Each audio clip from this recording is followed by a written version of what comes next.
Alright. Marcher avec Jésus. Kugendana na Yesu. Iyi ni episode ya kabiri. Leçon 2. La communion fraternelle. La communion fraternelle cyangwa se guterana bya kivandimwe ya niko ka episode ka kabiri tugiye kureba ka seri kugendana na Kristo. Un homme sage a dit, Mugabo w'umuhanga yaravuze celui qui ne vit pas en communauté, gutabana n'abandi dans la solitude. ngo nguwo ashobora kugwa mu bwigunge. Fond, n'est-ce pas? Iyo ni inama yimbitse, sibyo? Ce que cette histoire dit sur la communion avec d'autres et comment cela peut vous aider à croître dans votre marche avec Jésus. Ukatereka iyi nkuru ivuga mu gutarana n'abandi ndetse n'uburyo byagufasha mu kugenda mu gukurana no kugendana na Kristo. Byaka turebe tugiye kureba Imana ishobora byose. Bateranye hano. Ese guterana bimara iki umunyetorora? Hano ni nk'ari ko tugiye kureba agaseri. Yewe na gitifu aya yunamira. Hano bari kuririmba. Amen. Ya na gitifu yateranye. Voir.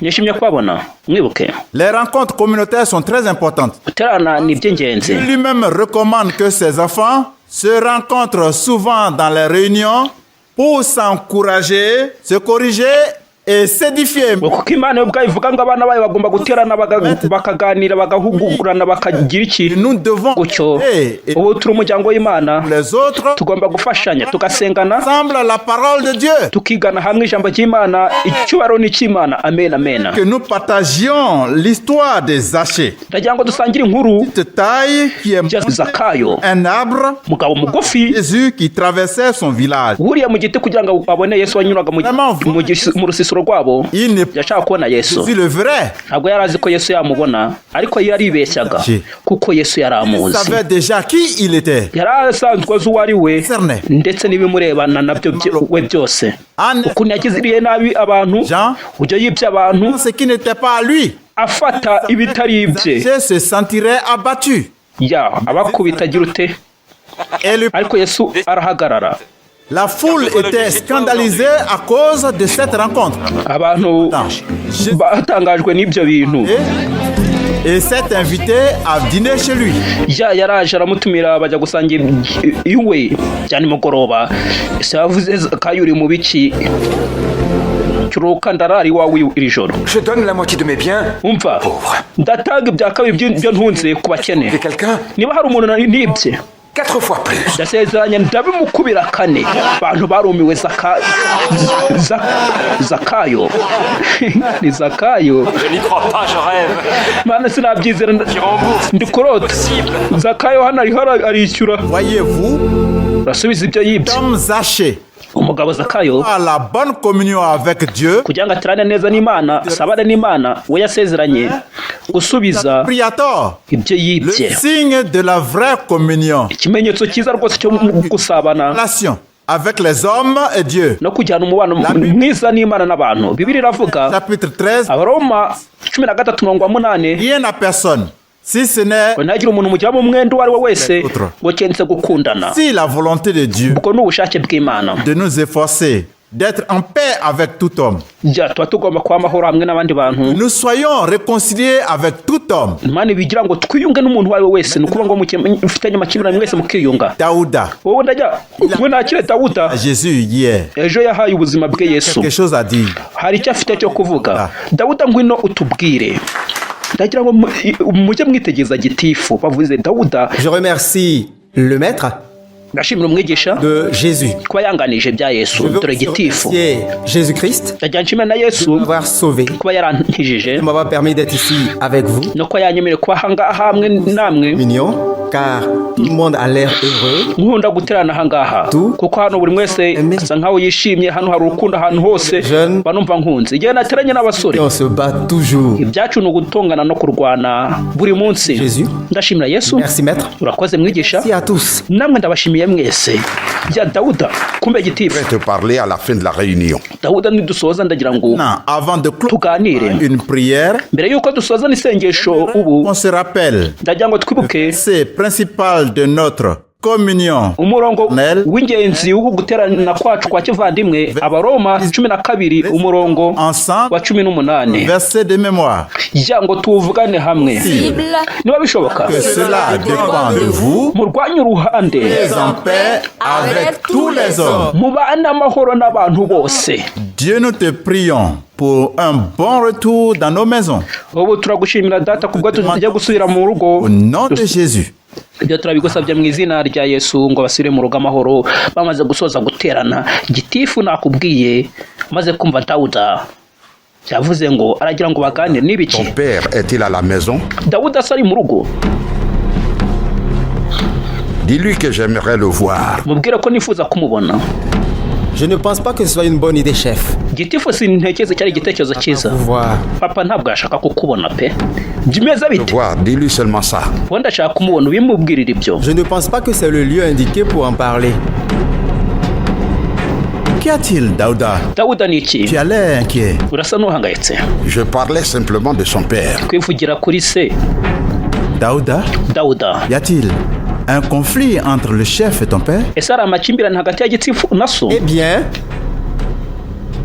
Oui. avuga ngo yego. Chef, Bimeze quelle que bite? soit la situation, Chef, ko byaba bimeze kose résoudre. dukwiye kugikemura. Donnez votre vie à Christ. iyo wahaye ubuzima bwa Kristo Important d'être en paix avec les autres. biba ari ingenzi kuba n'abandi amahoro. Aho ushaka kuvuga iki? Vous voulez réellement être en paix avec Dieu? niba mukuru ushaka kuba amahoro n'Imana, Ce problème entre Youssouf et toi, ni ingenzi ngo ukemure ibibazo biri hagati yawe na Yusufu. peu importe ce que c'est, Tugomba kubikemura uko byaba bimeze kose. Ibyo byaba ari byo gusa. Bana ba Yusufu Ce sont les mouches têtues. ni amasazi y'amafunga mutwe Cadavre jusqu'à la tombe. akurikira umurambo kugera no mu gituro. Chef, trop loin. Elle te mord. Donc, Ngo usunikirije umushefu vous êtes des chèvres têtues kugera kure et que vous méritez d'être... byose birapfa. Bivuze ngo mwebwe N'ai-je pas dit de ne jamais entrer ici? muri amasazi y'amafunga mitwe mukwiye gukubitwa. Sinabuje kwinjira muri ubu butaka. cultivons depuis 10 ans. Bivuga ngo yego ariko ubutaka ni ubwacu twabuhinze imyaka 10 yose. C'est rien de l'histoire de ce terrain. ngo nta kintu nshaka kumva kuri ubu busore budafite butazi inkuru y'ubu butaka. Mu bungosorere abana ba Yusufu bagiyeho barakubita harimo na Dawuda. mu bankosorera abwira ibisore bye gukubita bambaye ishati ntago babona bari gukubita neza bakayica. Barabakubise Laissez-les partir. bareke bagende. Bibere mu bataka bwabo. C'est un avertissement. Iyo ni nk'agasopo. Père têtu. Mubwire so mufunga mutwe. Quelqu'un se rendra sur mon terrain. Il risque de ne pas repartir vivant. Indi nshuro azanzira mu butaka azahura n'ibyago byo kuba atasubirayo ari muzima. Kumbi ubutaka ntago bwari ubwe ariko yabugize ubwe. Ya J'ai arraché leur terre afashe nawo umuryango wabo nabambuye ubutaka bwabo. et je leur ai interdit l'accès. Nababuje no kubusubiramo. Depuis quand? Kuva ryari?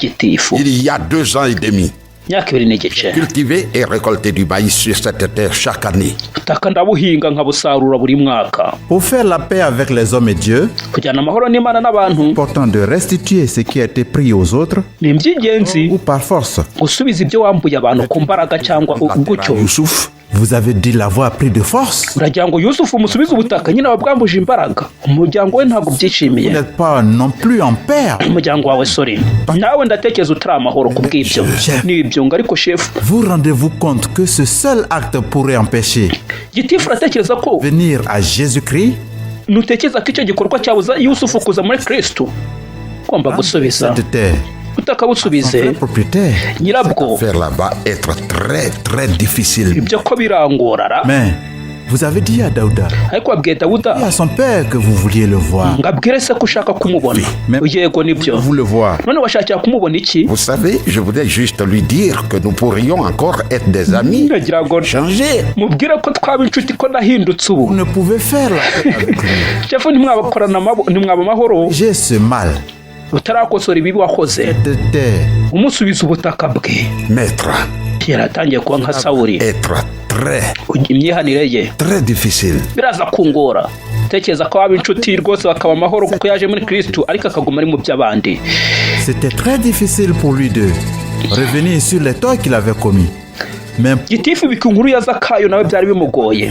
en rendant aux personnes ce qu'il leur avait pris à tort. ariko yarabikoze asubiza Vous devez icyo yambuye que abandi. vous avez pris à tort Nawe ukwiye gusubiza à obéir à Dieu. ibyo wambuye abandi mu buryo bwo kubaha Imana. Gitifu uko yambuye abantu ibintu byinshi twabibonye ari kwicuza biriya byose ahubwo Gitifu araza gukena kuza muri Kristo. Toi, maître, Tuzasubire metre Gitifu Voilà, chef. sinzi niba uyu mwanzuro arawufata. Yewe we kuza muri Kristo nta by'imikino namwe muzi niba muzi ko muri mu by'abandi. père, moi, Ubutaka nabusubiza ne après koko m'en être servi pendant 3 ans, kuba bwarafashije imyaka 3 yose mbukoresha. restitué. Yego se Zakayo yasubije byose yari agomba gusubiza. Moi, Ariko njyewe gusubiza buriya butaka reka nawe niba uzi kuri mu by'abandi a dit, je dois le faire. wambuye abantu iby'abandi amadeni biki Parce que ariko ngo uri muri Kristo avec mes voisins. Mais cela va être très difficile. ukwiye kubisubiza. Ngo umwigisha yavuze ngo kujya mpa amahoro ngomba kubisubiza nkabana neza n'abaturanyi n'abavandimwe. Ngo ariko ko birangora kwibaza Zakayo yarabikoze ariko bari kubona sinzi. Hariho abantu bameze gutya, wowe wambuye iby'abandi umuntu uri muri Kristo nawe ari muri Kristo. Kristo yaba ari iki ko abantu mumeze mucyo mwese muba muri we? Ntabwo bikunda. Umwe muri mwe aba ari kwibeshya, kandi uri kwibeshya waba ari weho. Guterana bya bimeze bite? Mufasha we abaza Gitifu, Qu'y a-t-il? Quel est ton problème? ni iki kibazo cyawe? Ni iki? Ariko nawe Pas atishimye. grand chose. Si byinshi. Mais la réunion fraternelle. Ese kunze guterana kwa kivandimwe ngo yego, Mais je m'inquiète tellement de beaucoup de choses. ariko ndahangayikira ibintu byinshi. Souci qui me trouble. Nanjye hari uhangayika kumfite kwantesheje umutwe. Champ. Quel champ? Ni ikihe nagiye mu murima? We murima uriya wegeye umugezi Pourquoi es-tu allé là? aho kubera iki wagiye iriya? Nagiye gushaka imboga. Très troublé dans mon cœur. Umutima wanjye ndabangamirwa.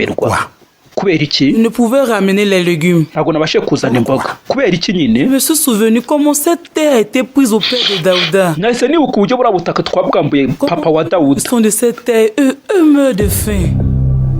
Barabubibye bavuga ngo ni ubwabo. Je regrette, chef. Je n'aurais dû parler de la sorte. Mubwiye gutyo avuga ndicuza mbabare sinari nkwiye kukuvugisha gutyo.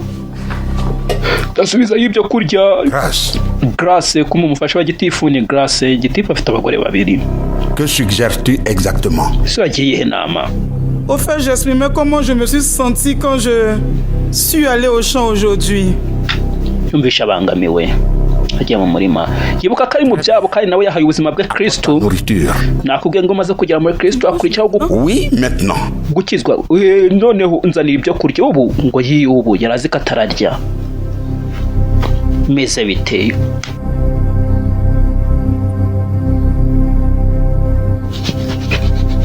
Kwakira Kristo ni kimwe, sasa nyuma yo kumwakira yewe uratungana ugatangira gucika ku ngeso za kera wagenderagamo, ukagenda bimwe bikakugora ariko ukabikora kubera urukundo rwa ubufitiye Kristo, ukabikora bikazarangira meze neza. Vous compte que ce seul acte pourrait empêcher Youssouf de venir à Jésus-Christ? Genda yibuka amagambo umwigisha mubwiye ngo se Fait la restitution.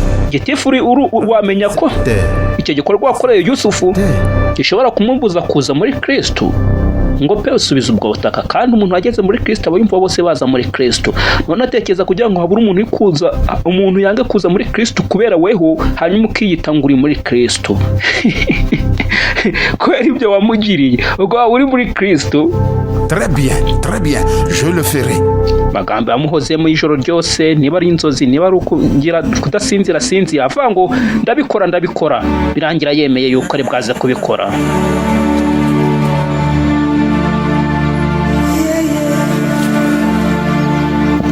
Mu gitondo mu rya kare twabonye Gitifu akubitirije urugendo.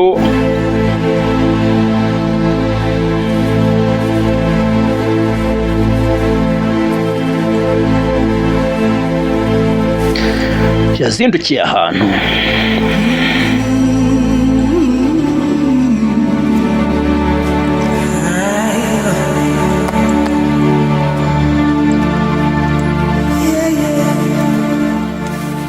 Bonjour, Youssouf. Yusufu mwaramutse kumbe se wa Dawuda. Daouda m'a dit que tu voulais me voir. Umva Dawuda yambwiye ngo urashaka kumbonara ngo yego. J'ai entendu qu'il fait partie de ce groupe religieux dont vous êtes membre. Numvise ngo nawe n'umwe mu idini nawe ubamo ngo yego. Avec tous mes respects, chef. Gitifu nkubashye. Sera son premier et dernier jour d'aller à ces rues. Ura ni uza umunsi we wa mbere n'uwa nyuma kujya mu habira byo guterana. Umva Yusufu. Nyumva. Je ne veux pas vous écouter. Reka sinshaka kukumva. Quelqu'un m'a parlé de toi. Hariho umuntu wakumvuzeho. Quoi? Inde iki? Nyumva. Je ne veux pas de problème. Nta bibazo nshaka. Depuis que vous avez pris notre terre, Uhereye mu twambura ubutaka il bwacu. appartient à vos ancêtres. Nkigira ngo nubwo abasogokuruza banyu. Laissons tomber. Umva ubundi Nous tubireke. l'avons classé. Donc, nous n'avons plus rien à nous dire encore. Ntacyo kuvuga kuri ubu. Yusufu. Moi, expliquer. Reka ariko nkusobanurire. Je ne sais pas de quoi vous parlez. Sinzi ngiye ibyo uri kuvuga. Je ne vous ai envoyé personne. Sinigeze nkutumizaho umuntu. Tu ne m'as envoyé personne. Nta muntu wigeze ntumizaho. Ariko hari uwakuntumyeho. Qui est cette personne? Uwo se ninde? Jésus-Christ. Ni Yesu Kristo. Yusufu yumva ngo ni Yesu Kristo. Christ? Yesu Kristo. Vous plaisantez? Il est Urakina. venu à moi hier soir. Yansanze iri joro nimugoroba akora ku mutima wanjye. Terrain. Arambwira nkusubize ubutaka bwawe. Jésus-Christ Yesu Kristo a dit de me rendre mon terrain. yakubwira ngo nsubize ubutaka bwanjye. Ahubwo ngo nagusabe n'imbabazi. Yusufu Je regrette ndicuza ce que j'ai fait ibyo nakoze et à ta famille. kuri wowe n'umuryango wawe ibyo nabakoreye. Je n'y crois pas. Reka sinabyizera ahubwo ejo mu gitondo Vaut à toi. buriya butaka Mais chef, buzaba ubwawe. c'est du maïs. Ariko wabuhinzeho ibigori. Demander de te restituer tout. Yambwiye nguhe byose. Tu peux récolter le maïs comme intérêt pour les 3 ans d'usage. Biriya bigori wabisarura nk'inyungu y'imyaka 3 nafatiye ubutaka bwawe. Arashidikanya. Maître, Yesu ubu ni Seigneur des mwigisha databuja ubuzima bwanjye. Niwe ni shefu wanjye. des chefs. Shefu w'abashefu ni gitifu w'abagitifu. Ya gitifu yemeye. Yusufu T'en prie, ndakwinginze. laisse Daouda apprendre Reka Dawuda Jésus et le servir. yige ibya Yesu no kumukorera. N'umwigisha mwiza Yesu. C'est tellement de mauvaises choses. Nakoze ibintu byinshi bibi De gens. ku bantu benshi. Ce n'est que le début. Ibi ni intangiro, ibi nkoze byo kuguha ubutaka ni intangiro. Ni umwanzuro ukaze gusubiza ubutaka. Yari yarabwambuye abantu. Inaha hari abantu bameze batyo. Nyaboneka mwisubireho kuko bameze batyo. Sinekereza ko ubwami bwo mu ijuru bwaba ubwanyu. Yusufu yaratangaye ngo Yesu Kristo meze bite umwuka wera ari gukora.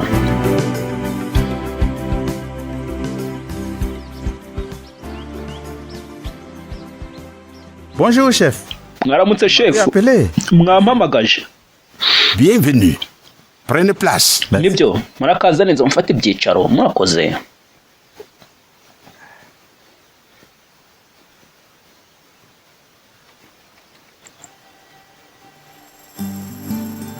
Ça a été une très longue et difficile lutte. Umva rwari umugwano muremure kandi ukaze. À Youssouf son terrain. Umva ariko ubutaka nabusubije Yusufu. Avec moi-même. None ubu ndamahoro. Très bien, chef. Byiza gitifu. Vous bénira pour avoir obéi à sa parole. Kandi nzagomugisha kuba wumviye ijambo ryayo. Amena. Il y a un autre problème. Ahubwo hari ikindi kibazo. Mes 2 femmes. Abagore banjye babiri. Elles se disputent tout le temps. Baratongana buri gihe. Que je passe plus de temps avec l'autre. Umwe muri baravanga umarana gahena cyane n'undi. La nourriture de la première. Undi wakavanga ngo mfata ibyo kurya by'umugore wa mbere ngo nibyo nkunda cyane. Tout ce que je dois arranger. Buri gihe baratongana mbese buri munsi aba ari ikintu ngomba De les aimer et gutunganya. soin d'elles. Banga ufite umukoro wo kubakunda no kubitaho mu buryo bungana. Ibyo ko mbona bidashoboka. De les aimer biragoye. Égal. C'est le Kubakunda mu buryo bungana. telle situation. Ubundi ngo icyo nicyo kibazo cy'ibintu bimeze bityo kugira abagore benshi. Plan de Dieu pour le mariage. Reka ngusomere umugambi w'Imana ku bijyanye n'ubukwe n'urushako bimeze bita umugambi w'Imana n'uwuhe. Dans Marc chapitre 10 verset 6 à 8 il est dit. Muri Mariko Mais au commencement 10 umurongo wa 6 kugera ku 8. et alors l'homme et la femme. ngo mu ntangiriro Imana yaremye umugabo n'umugore. L'homme quittera son père et sa mère, ngo nicyo kizatuma umugabo sa femme. asiga se na nyina akiyunga n'umugore we. Ce sont les deux qui deviendront une seule chair. bakaba umubiri umwe. ngo shefu ni abantu babiri bazaba umubiri umwe. Pour les 5. ngo si batatu cyangwa bane cyangwa batanu. Jésus vous comprend. mwabyumvise abantu bazana abagore benshi. Donnera la grâce qu'il vous faut. Prenez soin de vos femmes, mais n'en prenez plus d'autres s'il vous plaît. nganga abagore bawe ujye ubitaho ngo ariko ntukabongeremo abandi. ngo sawa sinzi niba icyo ari cyo gisubizo sinzi ariko Pour le surmonter, nkeneye Yesu kugira ngo iki kintu nyirenge. Il t'aidera. yego azagufasha. ubwiye ngo abagore bawe ujye ubitaho ubahe ibisabwa bikwiye ariko ntukabongere kuzana ba bandi. ariko amubwira ngo Imana yaremye umugabo ngo ngo abane n'umugore umwe. yarabimubwira. sasa bateranye indirimbo uri mwiza uri mwiza.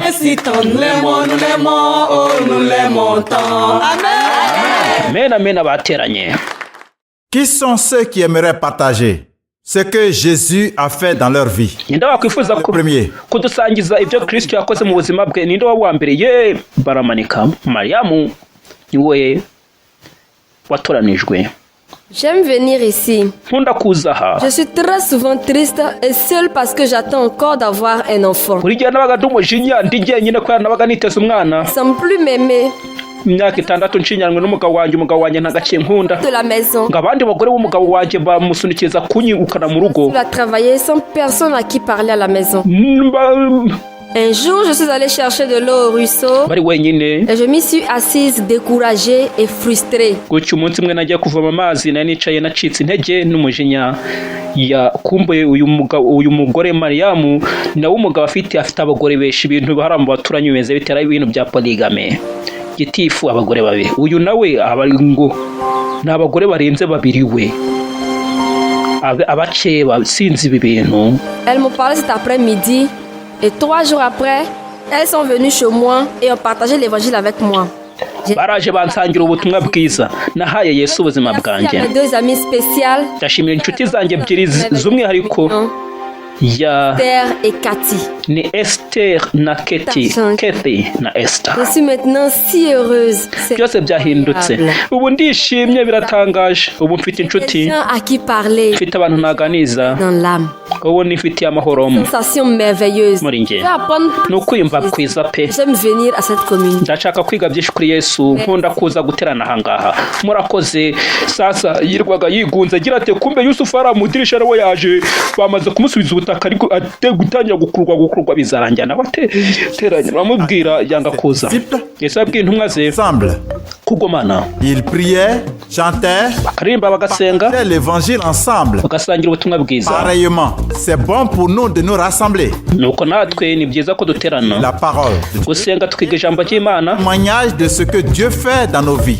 tugahamya n'ibyo Imana yakoze mu buzima bwacu. amen amen. gitifu we umurimo aracyawukomeje wo gusubiza iby'abandi. bonjour. mwaramutse. Comment vas-tu, maman? mama umeze ute? Ramenez tes poulets. nkuzaniye inkoko yawe. ntabwo ari imwe ahubwo ni nyinshi. banaye kumusuhuza ngo mama. muruta mu myaka asigaye abubaha. gitifu Imana yamukozeho.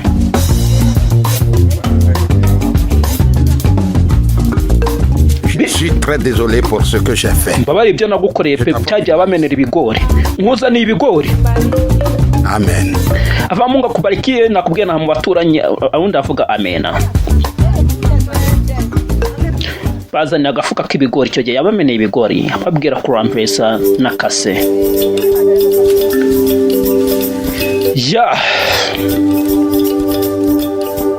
urimo kubana neza n'abantu ndetse n'Imana. gitifu arawukomeje.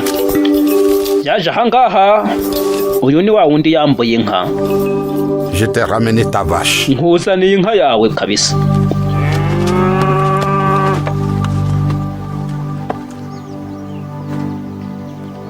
Merci chef. urakoze gitifu.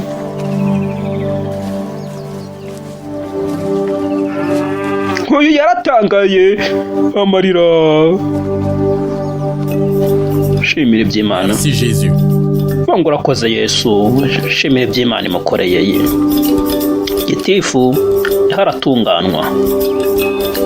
Jésus-Christ nous aide à avoir une bonne relation avec Dieu et les autres. Yesu Kristo adufasha kugira umubano mwiza hamwe n'Imana n'abantu. Dire dans sa relation avec Dieu à travers son implication dans la communauté chrétienne. Gitifu ari kugenda akura mu Mana binyuriye mu kugira umubano mwiza hamwe n'abandi. Du temps aujourd'hui pour en discuter avec d'autres chrétiens. Jya guterana n'abandi mukaganira bari iby'ingenzi. Ibintu nk'ibyo. Alright. Et considérons comment nous pouvons nous encourager dans l'amour et les bonnes assemblées. Mais bajya babigira ahubwo duhugurane kandi uko mubonye ujya munsi wegera mu bariko murushaho kugenza mucyo n'abaheburayo 10 ya 24 kujya kuri 25 uko tuyisoje de makiza mu Yesu de kuri ispofi tukaba kuri la trésor d'évangile pour prendre la parole de Dieu sans forêt et ensuite de vivre ndabakunda muri Imana komeza komwe tubari muri episode yo gukurikira episode ya 3. Alright, bye bye.